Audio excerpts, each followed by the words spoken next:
வழியாக ஹைதராபாத் வந்து சேர்ந்தாச்சு. மறுபடியும் இங்கேருந்து இன்னொரு இடத்துக்கு ட்ராவல் போகணுன்ட்ருக்காங்க. ஸோ எங்கெங்கிறத வெளியே போய் பார்க்கலாம். ஹைதராபாத் ஸ்டேஷன் எப்படி இருக்குது என்ன ஏதுங்கிறத. எப்படி போகணுன்னு கேட்டால் ஒரு வழி சொல்ல மாட்டேங்கிறாங்க ஒருத்தன். என்ன பண்ணுறது, 4 பேர்கிட்ட கேட்டால் 5 நாள் தான் சொல்கிறான் மைண்ட் வைஸ் எப்படி போகணுங்கிறத.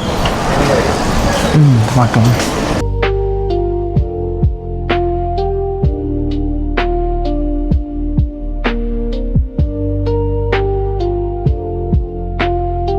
ஸ்டேஷனுக்கு வெளியே வந்தாச்சு. இதுதான் ஹைதராபாத் ஸ்டேஷன். அண்ட் இப்போது ஃப்ரெண்ட்ஸ் அவங்க வெளியே வெயிட் பண்ணிகிட்ருக்காங்க நான் பிக்கப் பண்ணுறதுக்கு. ஸோ இங்கேருந்து இன்னொரு இடத்துக்கு ட்ராவல் பண்ணணும்னு சொன்ன இடத்துக்கும் எப்படி இருக்கு என்னங்கிறத காரில் போகும்போது பார்க்கலாம்.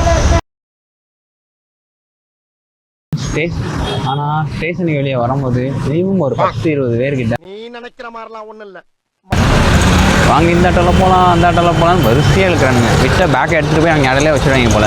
இன்னும் ஒன்று அவங்க சொல்கிறது நமக்கும் புரிய மாட்டேங்குது, நம்ம சொல்கிறது அவங்களுக்கும் புரிய மாட்டேங்குது. ஒன்றே ஒன்று தான், ஃப்ரெண்ட் இஸ் வெயிட்டிங் தேர்ன்னு சொல்லிட்டு எல்லா பக்கமும் வந்துட்டோம். நம்ம ஃப்ரெண்ட் இஸ் வெயிட்டிங் தேர் தான். ஃப்ரெண்ட்ஸ் நான் வெயிட்டிங் தேர் தான். காமெடி வேண்டாம், நான் சொல்லிட்டேன். அவங்க வந்துட்டுருக்காங்க. வந்த உடனே பார்ப்போம் எப்படி இருக்குங்கிறத ஹைதராபாத்தை பார்ப்போம்.